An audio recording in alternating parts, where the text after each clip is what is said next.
Assalamu alaikum and heartiest welcome to all of you to my new video. I hope all of you are doing well. Today I have learned a wonderful inspirative poem. As an English lover, the poem touched my heart, so I want to share the touching poem with my fellow English lovers. দেশ বিদেশ আড্ডা কিংবা চাকরির viva, ইংরেজি না জানা মানে শিক্ষিত বোবা। আধুনিক পদে নিজেকে করতে হয় যদি সুপারসনিক, ইংলিশে হতে হবে বেস্ট অনেক। ইংলিশ ভীতি রোগটা সবার ক্রনিক, তাই প্রথমে শিখে নিতে হবে বেসিক। বেসিকের সাথে কিছু রুলস অ্যান্ড রেগুলেশন, আর প্র্যাকটিস করলেই হবে পারফেক্ট এক্সপ্রেশন। বেশি বেশি প্র্যাকটিস এর বড় সার্থকতা, আজ কিংবা কাল কাটবে মুখের জড়তা।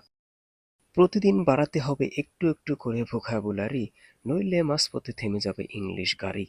কনফিডেন্স নিয়ে এখনই করো প্র্যাকটিস শুরু, একদিন তুমি তোমাকে করবে মনে English Guru. Understand? Remember it. Thanks for watching.